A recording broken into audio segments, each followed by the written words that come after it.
शान्ति हाम्रो चाहना, विकास हाम्रो लक्ष्य, सूचना र अभिव्यक्ति हाम्रो सबल पक्ष। हामी नेपालका सामुदायिक रेडियो। सामाजिक रूपान्तरणका लागि यो हो सामुदायिक सूचना नेटवर्क CIN। अहिले बिहानको 6 बजेको छ। सामुदायिक सूचना नेटवर्क CIN बाट अब प्रसारण हुँदैछ साझा खबर।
शुभ प्रभात। यो CIN को साझा खबर हो। स्नेहा कर्णसँगै लील प्रकाश चन्दको तपाईँलाई स्वागत छ। सामुदायिक रेडियोबाट देशैभरि एकैसाथ प्रसारण भइरहेको साझा खबर CINखबर.com र मोबाइल एप CINबाट पनि सुन्न सकिन्छ।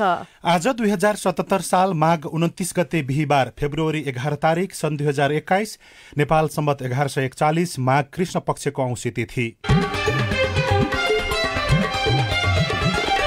साझा खबरमा प्रमुख खबरका शीर्षकहरू। प्रतिनिधि सभा विघटन विरुद्ध प्रचण्ड नेपाल समूहको शक्ति प्रदर्शन, संवैधानिक निकायले खुट्टा कमाए जनताले दुःख पाउने टिप्पणी, संवैधानिक इजलासमा प्रधानमन्त्रीका वकिलको प्रतिरक्षा। ललिता निवास जग्गा प्रकरणमा मुख्य अभियुक्त मानिएका शोभाकान्त ढकाललाई थुनामा पठाउन आदेश, भ्रष्टाचार सम्बन्धी उजुरीमा अख्तियारलाई छानबिन अघि बढाउन प्रधानमन्त्रीको सुझाव, भागरथी हत्याको पहिचान नहुँदा प्रहरी दबावमा। 8,000 रोपनी सरकारी जग्गा अतिक्रमण, कोरोना विरुद्धको खोप अब जनप्रतिनिधिलाई दिइने, खोप ल्याउनका लागि नेपालमा 3 कम्पनीको आवेदन। विश्वभर कोरोना संक्रमितको संख्या 17% घट्यो। अमेरिकी पूर्व राष्ट्रपति ट्रम्पमाथिको महाभियोग प्रस्ताव संवैधानिक, इजरायली प्रधानमन्त्रीद्वारा भ्रष्टाचारको आरोप अस्वीकार। र राष्ट्रिय महिला लीग फुटबलमा APF को 8औं जित, प्रथम प्रधानमन्त्री कप राष्ट्रव्यापी ब्याडमिन्टन प्रतियोगिता सुरु।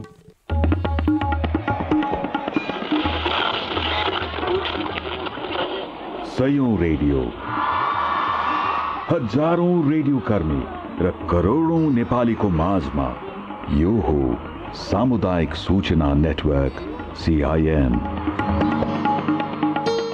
साझा खबरको सबैभन्दा सुरुमा प्रतिनिधि सभा विघटन विरुद्ध प्रचण्ड नेपाल समूहले हिजो गरेको शक्ति प्रदर्शनको प्रसंग। नेपाल कम्युनिष्ट पार्टी नेकपाको प्रचण्ड नेपाल समूहले काठमाडौँमा प्रधानमन्त्री केपी शर्मा ओली विरुद्ध 3 पटक शक्ति प्रदर्शन गर्यो। त्यसमध्येको पछिल्लो हो हिजो काठमाडौँमा गरेको बृहत विरोध प्रदर्शन। यसअघि पुस 14 र माघ 9 गते शक्ति प्रदर्शन गरिसकेको प्रचण्ड नेपाल समूहले हिजो देशभरबाट हजारौं नेता कार्यकर्ता काठमाडौँमा जम्मा पारेर विरोध सभा मार्फत 3 सन्देश समेत दिएको छ। सभामा अध्यक्ष पुष्पकमल दाहाल प्रचण्डले नेकपाको आधिकारिकता विवादमा खेलाँची नगर्न निर्वाचन आयोगलाई आग्रह गर्नुभयो। संवैधानिक निकायले गलत गरे देशले दुःख पाउने भन्दै प्रचण्डले खुट्टा नकमाउन सचेत गराउनुभयो। संवैधानिक निकायमा पुगेकाहरूले खेलाँची ठान्दा देश र जनताले दुःख पाउने प्रचण्डको चेतावनी छ। नेपाली जनतालाई हेप्ने गल्ती कसैले नगरे हुन्छ, खेलाँची कसैले नठाने हुन्छ, जनताले दुःख पाउँछन्।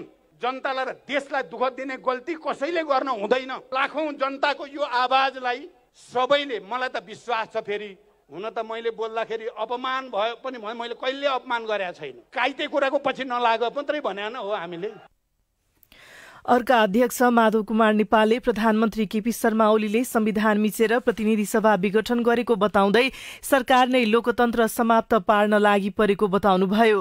प्रधानमन्त्री ओलीको पाप कसैले पनि धोई पखाली गर्न नसक्ने अध्यक्ष नेपालले बताउनुभयो।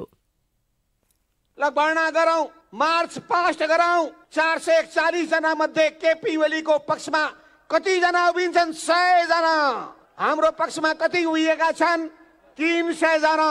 300 जनाको बहुमत हुन्छ कि 100 जनाको बहुमत हुन्छ? त्यसो हुनाले निर्वाचन आयोगले अन्यथा निर्णय गर्न पाउँदैन। ओली प्रतिगमनको प्रतीक भएको र पूर्व राजा ज्ञानेन्द्र शाह पथमा अगाडि बढेको आरोप नेपालले लगाउनुभयो। वरिष्ठ नेता झलनाथ खनालले संयुक्त आन्दोलनमा आउन दलहरूलाई आह्वान गर्नुभयो। विशेष अदालतले बालुवाटार स्थित ललिता निवास जग्गा प्रकरणमा मुछिएका मुख्य अभियुक्त भनी अख्तियारले दायर गरेको भ्रष्टाचार मुद्दामा शोभाकान्त ढकाललाई पूर्वपक्षका लागि थुनामा पठाउने आदेश गरेको छ। विशेष अदालतका न्यायाधीशहरू अब्दुल अजिज मुसलमान, बालेन्द्र रूपाखेती र चन्द्रबहादुर सारूको संयुक्त इजलासले उनलाई थुनामा पठाउने आदेश गरेको हो। उनले सरकारी जग्गा व्यक्तिको नाममा बनाउन मुख्य बिचौलियाको भूमिका खेलेको भन्दै अख्तियारले अनुसन्धान गरेको थियो। ढकालमाथि म्याद जारी भएपछि अदालतमा हाजिर भएका उनलाई अदालतले पूर्वपक्षका लागि थुनामा पठाउने आदेश गरेको हो। यसअघि अदालतले सरकारी जग्गा व्यक्तिको बनाउन मुख्य भूमिका निर्वाह गरेको अभियोगमा अख्तियारका पूर्व प्रमुख आयुक्त दीप बस्नेत पूर्वपक्षका लागि थुनामा पठाइसकेको छ।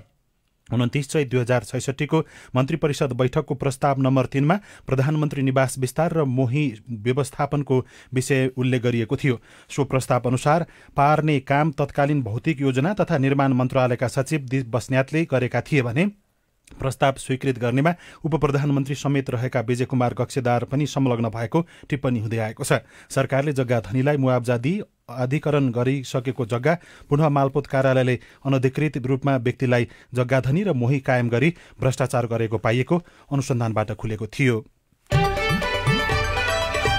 राष्ट्रपति विद्यादेवी भण्डारीले नेपालको स्वतन्त्र संवैधानिक अंगको रूपमा रहेको अख्तियार दुरूपयोग अनुसन्धान आयोगले भ्रष्टाचार नियन्त्रण गर्दै सुशासन कायम गराउन सफल हुने विश्वास व्यक्त गर्नुभएको छ। आयोगको 30औं वार्षिकोत्सव समारोहमा सम्बोधन गर्दै राष्ट्रपति भण्डारीले भ्रष्टाचार नियन्त्रण, सुशासन, प्रवर्धन तथा आर्थिक समृद्धि मार्फत राज्यको प्रतिष्ठा र पहिचानलाई अन्तर्राष्ट्रिय क्षेत्रसम्म पुर्याउन राजनीतिक दल, कर्मचारी र आम नागरिकको भूमिका महत्वपूर्ण हुने बताउनुभयो। मुलुकमा भ्रष्टाचारको प्रभावकारी नियन्त्रण हुन सकेन भने राज्यका स्रोतहरू दुरुपयोग भई समग्र राज्य प्रणालीलाई नै जर्जर बनाउने हुँदा भ्रष्टाचार नियन्त्रणका विषयमा कडाइका साथ प्रस्तुत हुन अति जरुरी देखिन्छ।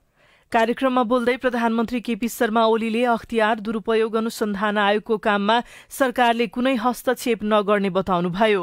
अख्तियारको स्थापना नै निष्पक्ष रूपमा अनुसन्धान गरेर भ्रष्टाचारीलाई कानूनी कार्यवाही गराउनु रहेकोले सरकारले त्यसमा सहयोग गर्ने तर हस्तक्षेप नगर्ने उहाँले उल्लेख गर्नुभयो। अख्तियार दुरूपयोग अनुसन्धान आयोग लाचार छाया पनि होइन। अहिलेको सरकार कुनै पनि निकायलाई स्वतन्त्र ढंगले काम गर्न दिन चाहन्छ, कुनै हस्तक्षेप गर्दैन। सरकारको तर्फबाट कुनै हस्तक्षेप हुँदैन। आग्रह गर्दछ आफ्नो कर्तव्य स्वतन्त्र ढंगले, निष्पक्ष ढंगले पूरा गर्नुहोस्। संविधान र कानूनलाई शिरमा राखेर, देश र जनतालाई शिरमा राखेर सुशासन र विकासका अभियानलाई सफल पार्ने उद्देश्यलाई मनमा राखेर, ध्यानमा राखेर अगाडि बढ्नुहोस्। प्रधानमन्त्री ओलीले अख्तियारको काम हालसम्म सन्तोषजनक रहेको बताउँदै भ्रष्टाचार गर्ने मात्रै नभई भ्रष्ट मनोवृत्ति राख्ने मान्छे समेत अख्तियारसँग तर्सिएको उल्लेख गर्नुभयो। प्रधानमन्त्री केपी ओलीका वकिलले संसद पुनस्थापना भए मुलुकमा थप समस्या आउने दावी गरेका छन्। ओलीले गरेको प्रतिनिधि सभा विघटन सदर हुनुपर्ने माग गर्दै बुधबार हिजो बहस गरेका वरिष्ठ अधिवक्ता बालकृष्ण न्यौपानेले प्रधानमन्त्रीले संसद आह्वान नगरे के हुन्छ भन्दै संवैधानिक इजलासलाई समेत प्रश्न गर्नुभयो। संसद अधिवेशन प्रधानमन्त्रीको स्वैच्छिक विषय होइन, संवैधानिक व्यवस्था हो। प्रधानमन्त्रीले चाहे वा नचाहे पनि संसदको एउटा अधिवेशन सकिएको 6 महिनाभित्रै अर्को अधिवेशन शुरू हुनुपर्छ। संविधानको धारा 93 ले यसको ग्यारेन्टी गरेको छ। तर संविधान मिच्दै आएको भन्दै प्रधानमन्त्रीका वकिल भोलि संसद पुनर्स्थापना भए पनि प्रधानमन्त्रीले संविधान उल्लङ्घन गर्छन् भनेर अहिलेदेखि नै अदालतलाई समेत सन्देश दिन अगाडि सर्नु भएको हो। अदालतले प्रतिनिधि सभा पुनर्स्थापना गरे पनि आह्वान गर्ने अधिकार मन्त्री परिषदसँग मात्र रहेको न्यौपानेको तर्क थियो। एउटै पार्टी सडकमा दुईतिर नारा लगाइरहेका छन्, त्यही पार्टीको सभामुख सरकार विरुद्ध रिट लिएर आउँछन्। यस्तो बेला पुनर्स्थापना गर्दा प्रधानमन्त्रीले संसद बोलाउनु भएन भने के हुन्छ, उहाँले प्रश्न गर्नुभयो। मन्त्री परिषदको निर्णय नभई हाउस बोलाउन नमिल्ने उहाँको तर्क थियो। विघटनको अधिकार दुरुपयोग भएकाले यसअघि प्रधानमन्त्री व्यक्तिमा मात्र भएको अधिकार अहिलेको संविधानले समूह मन्त्री परिषदलाई दिएको छ। बरु कस्तो अवस्थामा संसद विघटन गर्न मिल्ने र कस्तो अवस्थामा नमिल्ने भन्नेबारे ऐनको अभाव रहेको समेत उहाँले बताउनुभयो। बैतडी दोगडा केदार गाउँपालिका 7 चढेपानीका 17 वर्षका भागीरथी भट्टको हत्यारा 7 दिनसम्म पत्ता लाग्न नसकेपछि प्रहरी दबावमा परेको छ। कञ्चनपुरका बालिका निर्मला पन्तको हत्या घटनामा लापरवाही गर्दा व्यापक आलोचना खेपेको प्रहरीले भागीरथीको हत्यामा सुरुदेखि गम्भीर अनुसन्धान थाले पनि 7 दिनसम्म हत्यारा पहिचान गर्न सकेको छैन। अनुसन्धानका लागि नेपाल प्रहरी सुदूरपश्चिम प्रदेश प्रमुख प्रहरी नायब महानिरीक्षक उत्तम सुवेदी अहिले बैतडीमा हुनुहुन्छ। सीआईबी को टोली र वरिष्ठ प्रहरी उपरीक्षक जनक पाण्डेको टोली पनि अनुसन्धानमा खटिएको छ। प्रहरीले अनुसन्धान सकारात्मक तर्फ बढेको पनि बताएको छ। निर्मलाको जस्तै भागीरथीको बलात्कार र हत्यामा एकल व्यक्ति वा समूहको संलग्नता थियो भन्ने पनि खुल्न सकेको छैन। पोस्टमार्टम रिपोर्टले भने भागीरथीको बलात्कारपछि घाँटी थिचेर हत्या भएको देखाएको छ। अनुसन्धानमा खटिएका वरिष्ठ प्रहरी उपरीक्षक पाण्डेले विद्यालयबाट फर्केको दिन गत बुधबार नै घटना भएको अनुसन्धानबाट देखिएको बताउनु भएको छ। भागीरथीको शव 7 दिनसम्म जिल्ला अस्पताल बैतडीको शव गृहमा नै राखिएको छ। दोषी पत्ता नलागेसम्म शव नबुझ्ने परिवारजनको अडानका कारण उनको अन्त्येष्टि हुन नसकेको हो। अध्यागमन विभागले एक्लै विदेश भ्रमणमा जाने महिलाहरूको लागि कार्यविधि संशोधन प्रस्ताव गरेको छ। विभागले अध्यागमन कार्यविधि 2065 को भिजिट भिसा सम्बन्धी व्यवस्थालाई संशोधन गर्ने प्रस्ताव गृह मन्त्रालयमा पठाएको हो। नयाँ कार्यविधि अनुसार 40 वर्ष मुनिका महिलाहरू एक्लै विदेश जाँदा अब ओडा कार्यालयको र पारिवारिक सहमति अनिवार्य चाहिने व्यवस्था गरिएपछि अहिले सर्वत्र आलोचना भइरहेको छ। मानव तस्करी बढेको, शोषणमा परेको, समस्यामा भए उद्धार गर्न नसकिएको, औषधि उपचार नपाएर बेजोग भएको अवस्थालाई मध्यनजर गर्दै कार्यविधि संशोधन प्रस्ताव गरिएको, तर यसबारेमा निर्णय भइ नसकेको विभागका सूचना अधिकारी टेक नारायण पौडेलले सीआईएनसँग बताउनुभयो। कुनै पनि ट्राभल हिस्ट्री नभएको र एक्लै परिवारको सदस्य बाहेक एक्लै चाहिँ जान चाहनु भएको छ, कसैले जान खोज्ने हो भने 40 वर्षभन्दा पहिला तलको महिलालाई चाहिँ सिफारिस चाहिन्छ भनेर जोखिम समूहमा पर्ने महिलालाई सिफारिस ल्याउने हो कि भनेर छलफलकोमा उठेको कुरा चाहिँ हो। अब यद्यपि आज बिहानैदेखि यही विषयमा हामीले छलफल गरिरहेछौँ। अब मलाई लाग्छ यो छलफलकै क्रममा छ, पारित भइसकेको अवस्था चाहिँ होइन। यसअघि पनि यस्तै प्रकारको व्यवस्था सरकारले गरेको र विरोध भएपछि फिर्ता लिएको भन्दै अधिकार कर्मीहरूले फेरि अहिले आएको प्रस्तावको विरोध गर्दै आइरहेका छन्।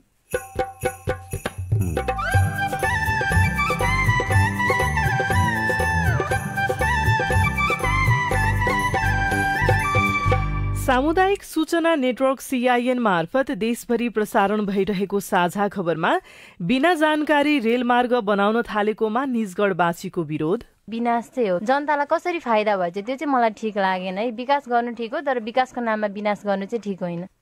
8,000 रोपनी सरकारी जग्गा अतिक्रमण, कोरोना विरुद्धको खोप अब जनप्रतिनिधिलाई खोप ल्याउनका लागि नेपालमा 3 कम्पनीको आवेदन लगायतका खबर बाँकी नै छन्। सीआईएनको साझा खबर सुन्दै गर्नुहोला। दिगो विकासका निमित्त जीवन विकास पुरस्कार 2077 का लागि आवेदन पेश गर्ने सूचना। गुणस्तरीय शिक्षाका क्षेत्रमा उल्लेख्य कार्य गरे बापत सन् 2017 मा $3 लाख बराबरको एजी फन्ड इन्टरनेशनल प्राइज प्राप्त गर्न सफल जीवन विकास समाज मोरङले दिगो विकासको क्षेत्रमा महत्वपूर्ण योगदान गर्ने तथा पत्रकारलाई वार्षिक रूपमा पुरस्कार प्रदान गर्न लागेको बेहोरा सहर्ष जानकारी गराउँदछौं। यस पटकको पुरस्कारमा दिगो विकास लक्ष्य नम्बर 4 अनुसार गुणस्तरीय शिक्षाको क्षेत्रमा उल्लेख्य कार्य गर्ने गैर सरकारी संस्थालाई रु 5 लाख, सामुदायिक शैक्षिक संस्थालाई रु 3 लाख र पत्रकारलाई रु 2 लाख गरी 3वटा विधामा पुरस्कार प्रदान गरिने हुँदा 2077 फागुन 25 गते भित्र अनलाइन वा कार्यालय मार्फत आवेदन पेश गर्न यो सूचना प्रसारण गरिएको छ। आवेदन फारम जीवन विकास समाजको वेबसाइट prize.jivanvikas.org.np वा कार्यालयबाट प्राप्त गर्न सकिनेछ।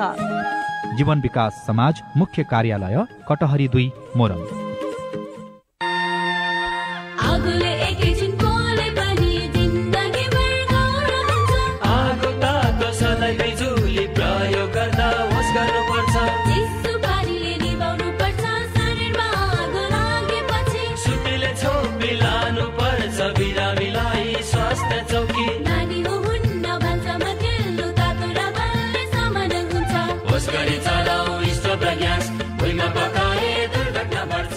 अग्निजन्य दुर्घटना भएमा 01 55 55 689 मा सम्पर्क गर्नुहोस्। बीबीएस नेपाल ललितपुर। सामाजिक रूपान्तरणका लागि यो हो सामुदायिक सूचना नेटवर्क CIN। तपाईँ अहिले देशभरिका सामुदायिक रेडियो CINखबर.com र मोबाइल एप CINबाट एकैसाथ साझा खबर सुन्दै हुनुहुन्छ। अब आज काठमाडौँबाट प्रकाशित पत्र पत्रिकाहरूको खबर। राजधानी दैनिकको भित्री पृष्ठमा खोप भित्र्याउन आवेदन दिने क्रम सुरु शीर्षकमा खबर लेखिएको छ। कोरोना भाइरस संक्रमण विरुद्ध खोप ल्याउन हालसम्म 3वटा कम्पनीले औषधि व्यवस्था विभागमा निवेदन दर्ता गराएका छन्। विभागका अनुसार हालसम्म औपचारिक रूपमा 3वटा उत्पादक कम्पनीले निवेदन दर्ता गराएका हुन्, जस अन्तर्गत भारत स्थित बायोटेक कम्पनीको कोभ्याक्सिन, चिनिया कम्पनी सिनोफार्म र रूसले उत्पादन गरेको स्पुत्निक भी रहेका छन्।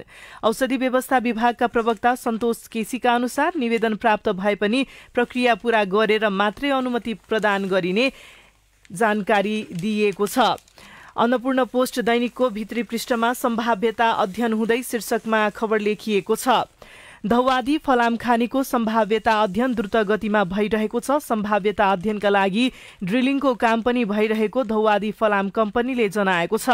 औद्योगिक परीक्षणका लागि कच्चा पदार्थ चीनको Sichuan institute of metallurgical geology and exploration छेन्दुमा पठाइएको थियो। त्यहाँबाट आएको प्रतिवेदनले खानीमा 79% फलाम रहेको पत्ता लागेसँगै ड्रिलिङ गरी सम्भाव्यता अध्ययन कार्य भइरहेको कम्पनीले बताएको छ। वायुसेवा कम्पनीलाई 30 दिने अल्टिमेटम शीर्षकमा खबर लेखिएको छ। नेपाल नागरिक उड्डयन प्राधिकरणले हाल सञ्चालनमा नरहेका विमान कम्पनीलाई बक्यौता रकम बुझाउन 30 दिने अल्टिमेटम दिएको छ। प्राधिकरणले बक्यौता रकम तिर्न नसकेका 11 विमान कम्पनीलाई 30 दिनको अल्टिमेटम दिएको हो। सञ्चालनमा नरहेका 11वटा विमान कम्पनीले प्राधिकरणलाई करिब 9 करोड 68 लाख रुपैयाँ बुझाउन बाँकी रहेको छ।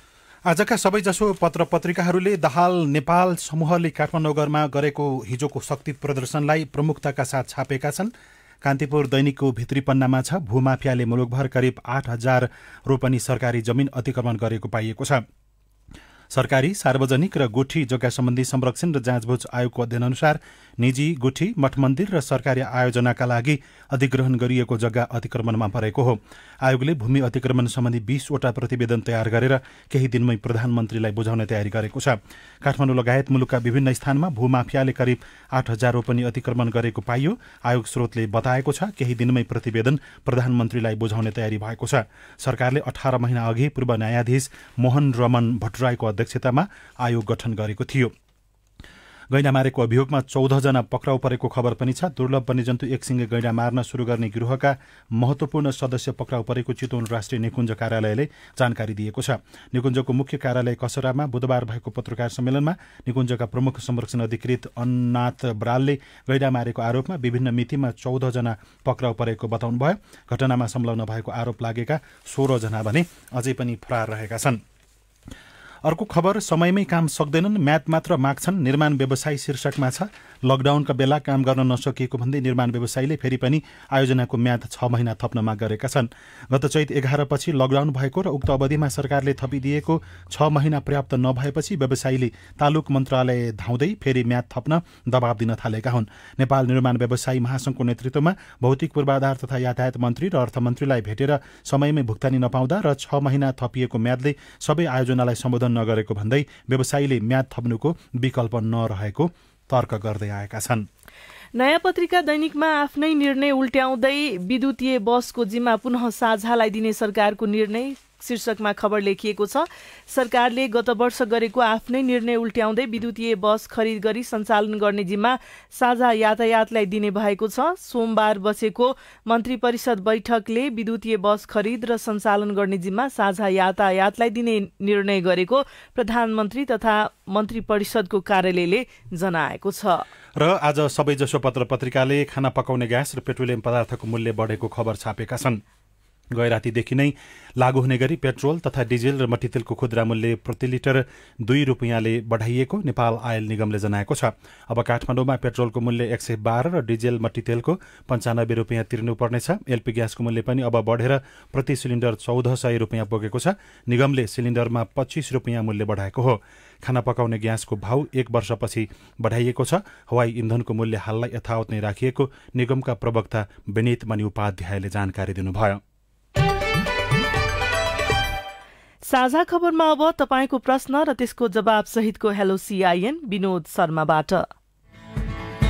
नमस्कार, म डिक्तेल रूपाकोट मजोगढी वडा नम्बर 4बाट दान बहादुर कटल। मेरो घर चाहिँ पहिले पनि गुनासोको फर्म पनि भरेको थिएँ। मसँग भूकम्पमा रात छ र पनि अहिलेसम्म मेरो भूकम्पमा परेन। यो मैले नगरपालिका र सबैतिर जाँदाखेरि पनि केही भएको छैन। यति सम्बन्धित निकायबाट कसरी के गर्नुपर्ने हो जानकारी पाउँ भनेर। तपाईको जिज्ञासा हामीले जिल्ला आयोजना कार्यान्वयन इकाइ अनुदान व्यवस्थापन तथा स्थानीय पूर्वाधार खोटाङका प्रमुख घनश्याम उपाध्याय समक्ष राखेका छौं। गुनासोमा भरेको पर्ने नपर्ने हामीले एउटा कलेक्सन गरेर केन्द्रमा पठाइदिने हो। त्यो पर्ने नपर्ने विषयमा केन्द्रले फिल्टर गरेर पठाउँछ। त्यसमा हाम्रो केही भूमिका हुँदैन। जहाँसम्म उहाँसँग रातो कार्ड छ भन्ने कुरो नि, रातो कार्ड भएको मान्छेले समयमा सम्झौता गरेन र अफिसमा सम्पर्क राख्न आएन भन्दाखेरि नि उसको लिस्टबाट नाम कटिन्छ। त्यस्ता खालका सम्झौता गरेर पहिलो किस्ता लिन आएका 428 जनाको नाम हामीले केन्द्रमा पठाइसकेका छ। 15 पुससम्म मात्रै म्याच थियो त्यसको लास्ट म्याच। मङ्सिर मसान्तसम्म सम्झौता गर्ने 15 पुस भित्रमा पहिलो किस्ता लानु पर्ने भन्ने थियो। अब उहाँ कुन क्याटेगोरीमा पर्नु भयो थाहा भएन। त्यो डिटेलमा हामीले बुझ्नै पर्ने हुन्छ। अब अहिले चाहिँ केही पनि अप्सन छैन हामीले भन्नु पर्दाखेरि। जस्तो उहाँले गुनासोमा पुनरावेदन गर्नुभएको छ, पुनरावेदन गरिकन आउन बाँकी छ। काठमाडौँमा हामीले जम्मै डकुमेन्ट्सहरू पठाइदिइसकेका छ होइन। पुनरावेदनको चाहिँ अब 23-24 राउन्डको चाहिँ फिगरले चाहिँ उहाँहरूले चाहिँ पुनरावेदन गर्नु भएको छ।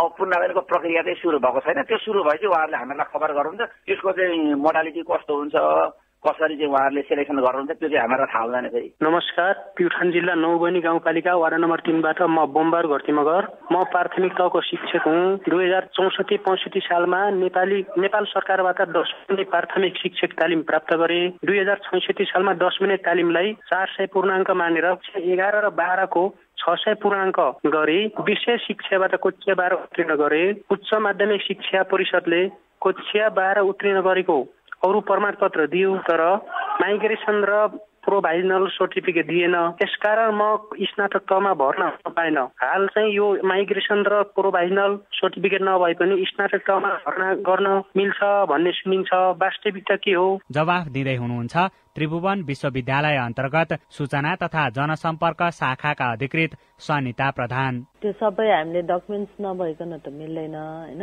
अब 80 बेलासम्म म सबमिट गर्छु भनेर त्यो बन्द गर्यो भने चाहिँ नि लिन सकिन्छ। कलेजले डिपेन्ड गर्छ। अब कुनै कलेजले त 80 दिनभित्र ल्याऊ भन्छ, विद्यार्थी नेग्लिजेन्स गरेर त्यतिमा पनि सबमिट नगर्ने हुन्छ नि त। विद्यार्थीले सबमिट गरेन भने त उसकै लस हुन्छ हो होइन। विद्यार्थी पनि केयरफुल हुनु पर्यो नि त।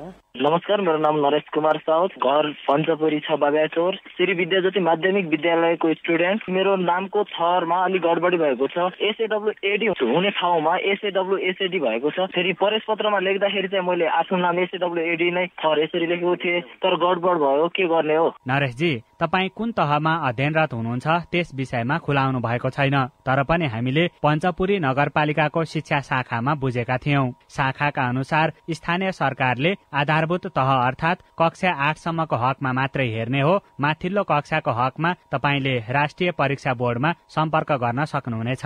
तपाई जुनसुकै बेला हाम्रो टेलिफोन नम्बर 01-5260-646 मा फोन गरेर दिइएको निर्देशन अनुसार आफ्नो प्रश्न, प्रतिक्रिया र गुनासो रेकर्ड गर्न सक्नुहुनेछ। अब विदेशको खबर। अमेरिकी माथिल्लो सदन सिनेटले पूर्व राष्ट्रपति डोनाल्ड ट्रम्प विरुद्ध महाभियोगबारे सुनवाई गर्नु संवैधानिक रहेको भन्दै मतदान गरेको छ। सिनेटको निर्णयसँगै ट्रम्प विरुद्ध लगाइएको दोस्रो महाभियोगबारे सुनवाईले निरन्तरता पाउनेछ। सिनेटमा हिजो भएको मतदानमा सुनवाई जारी राख्ने पक्षमा 56 मत खसेको थियो। 44 जना भने सुनवाई जारी राख्न नहुने पक्षमा उभिएका थिए। सेनाले शासन सत्ता नियन्त्रणमा लिएको विरोधमा हिजो पनि म्यानमारका विभिन्न शहरमा प्रदर्शन भएका छन्। गत सोमबार रातिदेखि निषेधाज्ञा जारी गरिएको भए पनि राजधानी नेइपिडिया, याङ्गुन, म्यान्डले, बागोल लगायतका शहरमा हिजो पनि हजारौंको संख्यामा लोकतन्त्र पक्षधरहरू सडकमा उत्रिएका थिए। म्यानमारको सेनाले एक साता अघि सैनिकको गरेको विरोधमा त्यहाँ प्रदर्शन हुँदै आएको छ। विश्व स्वास्थ्य संगठन WHO ले कोरोना भाइरसबाट विश्वभर संक्रमित हुनेको संख्यामा 17% कमी आएको जनाएको छ। WHO ले एक साताभर संक्रमित हुनेको विवरणमा त्यस्तो देखिएको जनाएको हो। संगठनका अनुसार पछिल्लो साता 31 लाख नयाँ संक्रमित भेटिएको पनि उल्लेख गरिएको छ। र भ्रष्टाचारको आरोप लागेका इजरायली प्रधानमन्त्री बेन्जामिन नेतान्याहुले आफूमाथि लागेको आरोप अस्वीकार गर्नुभएको छ। जेरुसलम स्थित जिल्ला अदालतमा सोमबार भएको सुनवाईका क्रममा उहाँले आफूमाथि लगाइएका आरोपप्रति आफू कुनै जिम्मेवार नभएको दावी गर्नुभयो। इजरायली प्रधानमन्त्री नेतान्याहु गत वर्षको मे पछि अहिले दोस्रो पटक अदालतमा उपस्थित भएको समाचारहरूमा उल्लेख गरिएको छ। अब खेल खबर। राष्ट्रिय महिला लीग फुटबलमा शीर्ष स्थानको एपीएफले अपराजित यात्रालाई कायम राख्दै 8औं जित हात पारेको छ। सातो बाटो स्थित एन्फा कम्प्लेक्समा हिजो भएको खेलमा एपीएफले चन्द्रपुर नगरपालिकालाई 8-0 गोल अन्तरले पराजित गर्यो। एपीएफको जितमा स्टार स्ट्राइकर सावित्रा भण्डारीले ह्याट्रिक सहित 6 गोल गर्नुभयो। जितसँगै एपीएफले 8 खेलमा 24 अङ्क पनि जोडेको छ। र प्रथम प्रधानमन्त्री कप राष्ट्रव्यापी ब्याडमिन्टन प्रतियोगिता 2077 हिजोदेखि सुरु भएको छ। चितवन जिल्ला ब्याडमिन्टन संघ र हरिलाल धर्मदेवी स्मृति ट्रस्टको संयुक्त आयोजनामा भएको प्रतियोगितामा नेपाली सेनाको त्रिभुवन आर्मी क्लब र एपीएफ क्लब 27 जिल्ला तथा अन्य क्लब गरी 252 जना खेलाड़ीहरू सहभागी रहेका छन्। हिजो भएको पहिलो खेलमा साहिल चन्दले प्रथम दोहोरो जित हात पार्नु भएको छ। प्रतियोगिताको पहिलो दिन चन्दले छात्र 17 वर्ष मुनितर्फ गुल्मीका मनोज पोदारलाई पराजित गर्दै जित हात पार्नु भएको हो। अध्ययन बिना रेलवे विकास गर्न थालेकोमा स्थानीयको विरोध। रिपोर्ट, स्वस्थ जीवनशैलीसँग जोडिएको सन्देश, अरू खबर र कार्टुन पनि बाँकी नै छ। CIN को साझा खबर सुन्दै गर्नुहोला। ला ब्यालेन्स सकिनलाई टिभी हेर्नु, छिटो जाउँ रिचार्ज गर्नलाई। होममा डिलर दाइको डिस्काउन्ट सबैलाई। होमले ल्यायो खुसी सबैजनालाई। टिभीको मजा लिन वार्षिक रिचार्ज गरौँ। डिलर दाइको डिस्काउन्ट पाइ सबै दङ्ग परौँ। के हो र डिलर दाइ, के दिनुहुन्छ हामीलाई? फन्ड ट्रान्सफरको सेवामा मिल्छ यस्तो मौका। विकली लकी ड्र नि हुने मौकामा झन् चौका। अब फन्ड ट्रान्सफरबाट वार्षिक रिचार्ज गरी बम्पर डिस्काउन्ट र 2 भाग्यशाली ग्राहकहरूलाई 1 लाख नगद उपहार सहित 2 वर्ष रिचार्ज गर्दा लकी ड्रमा डबल मौका पाउनुहोस् र मजाले रमाउनुहोस्। डिश होम, खुसी अन गरौँ। यहाँहरूकै कारण हामी बाँचेका छौँ, हामी तपाईहरूको साथमा छौँ। हजुर धन्यवाद धन्यवाद। यहाँहरूको सम्मान र मायाले मलाई थप हौसला जाएको छ, उत्साहित बनाएको छ। म जस्तै सबै स्वास्थ्य कर्मी र कोरोना संक्रमित भइसकेकाहरूलाई पनि माया र सम्मानजनक व्यवहार गर्नुहोला। यो बेला जोखिम मोलेर काम गर्ने स्वास्थ्य कर्मीलाई उच्च सम्मान गरौँ। कोरोना भाइरस संक्रमण विरुद्ध स्वास्थ्यका मापदण्ड पालना गरेर हातेमालो गरौँ। दि एसिया फाउन्डेसन र अकुराब। सामाजिक रूपान्तरणका लागि यो हो सामुदायिक सूचना नेटवर्क CIN। साझा खबरमा अब रेलमार्ग निर्माण र अवरोधको कुरा। पूर्व पश्चिम विद्युतीय रेलमार्ग निर्माणको पहिलो चरणमै विवाद उत्पन्न भएको छ। उक्त रेलमार्गको विस्तृत परियोजना प्रतिवेदन DPR तयार गर्ने क्रममा बाराको निजगढ नगरपालिकामा विवाद उत्पन्न भएको हो। रेल विभागले पूर्व पश्चिम विद्युतीय रेलमार्ग निर्माणका लागि रेलमार्गको रेखाङ्कन क्षेत्रमा सर्वे थालेको छ। तर रेलमार्ग निर्माणपछि बस्ती उठ्ने डरले निजगढवासी विरोध गरिरहेका छन्। यो यत्रो बस्ती वर्षौंदेखि बसिरहेको यो बस्ती नै उजाडेर त्यो विकास गर्नु भनेको चाहिँ विकास होइन, त्यो विनाश चाहिँ हो। जनतालाई कसरी फाइदा भएछ त्यो चाहिँ मलाई ठिक लागेन है। विकास गर्नु ठिक हो, तर विकासको नाममा विनाश गर्नु चाहिँ ठिक होइन। पहिले मानव बस्ती भन्दा परबाट रेल गुड्ने चर्चा चलेको थियो, तर रेखाङ्कन क्षेत्रको सर्भेका लागि आएको टोलीले बिना जानकारी बस्तीभित्रै नापजाँच गरेकाले विरोधमा उत्रिनु परेको बताउनुहुन्छ अर्का स्थानीय रामप्रसाद पाण्डे। पहिला त हामीले सुनेका थियौँ तल देहातको एरियाबाट जान्छ भनेर, अहिले चोर बाटो भएर निजगढको मानव बस्तीलाई छेद विच्छेद पार्ने गरेर रेल लाइनको सर्वे गर्दै रहेछ। यो हुनै नसक्ने कुरा हो। यत्रो बस्तीलाई कहाँ लान्छ सरकारले, कहाँ स्थापित गर्छ? यो चाहिँ हामी सम्पूर्ण निजगढवासी घोर भत्सना गर्छौँ, यसलाई हामी विरोध गर्छौँ। बस्तीको मध्यभागबाट रेलमार्ग निर्माण गर्नुभन्दा बस्ती नजिक बग्ने बकैया नदीको किनारको बाटो उपयुक्त हुने निजगढकै निरज कोइरालाको सुझाव छ। यो चाहिँ बस्तीबाट बाहिरबाट लाने धेरै ठाउँहरू छन्, पश्चिमबाट पनि छन्, पूर्वबाट पनि छन्। बस्ती बीचबाट लाँदाखेरि चाहिँ धेरै घरहरू क्षति हुने, क्षति जग्गा जाने, निजगढ सानो ठाउँमा धेरै जग्गा विनाश हुने भयो। यसलाई साइडबाट लगाउँ भन्ने हाम्रो मूल धारणा हो। स्थानीय तहसँगको समन्वय बिना काम थालिएकाले समस्या उत्पन्न भएको निजगढ नगरपालिकाका प्रमुख सुरेश कुमार खनालको भनाइ छ। विवाद पश्चात विभागसँग छलफल गरी पुनः नयाँ रुट मार्फत ट्र्याक बनाउने सहमति भएको उहाँले बताउनुभयो। हिजो आउने रुटलाई चाहिँ क्यान्सल गरेर 2 र 4 मध्ये एउटा रुटलाई प्रयोग गरेर जाने भन्ने खालको एउटा हाम्रो सहमति बनेको छ। त्यो सहमतिको आधारले पुनः मतलब चाहिँ बैठक बसेर अनि हामी किट गर्छौँ। पहिले सर्वे गरिसकेपछि हाम्रो नगरपालिकाको प्राविधिक 2 जना, रेलवेको प्राविधिकहरू सहितको टोलीबाट निजगढको क्षति नोक्सान नहुने गरेर, घरजन नोक्सान नहुने गरेर वैकल्पिक मार्गहरू निजगढ नगरपालिका दिने सोचका साथ एउटा सहमति बनेर अगाडि बढेका छौँ। अहिले राष्ट्रिय गौरवको आयोजना निर्माणको काम थालिँदा समेत स्थानीय स्तरमा जानकारी नहुनु दुःखद भएको नगरवासीको गुनासो छ। विभाग र स्थानीय तहबीच पर्याप्त समन्वय नहुँदा यस किसिमको समस्या उत्पन्न हुनु सामान्य भएको नगर उपप्रमुख लीलादेवी लामिछानेले बताउनुहुन्छ। अविनाश आचार्य, CIN रेडियो सिमरा, बारा। अब एउटा खबर संक्षेपमा। खोप अब जनप्रतिनिधिलाई पनि दिइने भएको छ। वृद्धा र दीर्घ रोगीलाई प्राथमिकता नदिएको भनेर आलोचना भइरहेको बेला सरकारी कर्मचारी र जनप्रतिनिधिलाई पनि खोप लगाउने स्वास्थ्य मन्त्रालयले निर्णय गरेको छ। हामी साझा खबरको अन्त्यमा आइपुगेका छौं। सामुदायिक रेडियो प्रसारक संघद्वारा सञ्चालित CIN को बिहान 6 बजेको साझा खबर सक्नु अघि मुख्य खबर फेरि एकपटक। प्रतिनिधि सभा विघटन विरुद्ध प्रचण्ड नेपाल समूहको शक्ति प्रदर्शन। संवैधानिक निकायले खुट्टा कमाए, जनताले दुःख पाउने टिप्पणी। संवैधानिक इजलासमा प्रधानमन्त्रीका वकिलको प्रतिरक्षा। ललिता निवास जग्गा प्रकरणमा मुख्य अभियुक्त मानिएका शोभाकान्त ढकाललाई थुनामा पठाउन आदेश। भ्रष्टाचार सम्बन्धी उजुरीमा अख्तियारलाई छानबिन अघि बढाउन प्रधानमन्त्रीको सुझाव। भागीरथी हत्याको दोषी पहिचान नहुँदा प्रहरी दबावमा। 8,000 रोपनी सरकारी जग्गा अतिक्रमण। कोरोना विरुद्धको खोप अब जनप्रतिनिधिलाई। खोप ल्याउनका लागि नेपालमा 3 कम्पनीको आवेदन। विश्वभर कोरोना संक्रमितको संख्या 17% घट्यो। इजरायली प्रधानमन्त्रीद्वारा भ्रष्टाचारको आरोप अस्वीकार। र राष्ट्रिय महिला लीग फुटबलमा APF को 8औं जित। साझा खबरको अन्त्यमा कार्टुन हामीले अन्नपूर्ण पोस्ट दैनिकमा बासो चिक्तेजले बनाउनु भएको चियो चर्चो शीर्षकको कार्टुन लिएका छौँ। यहाँ व्यङ्ग्य गर्न खोजिएको छ।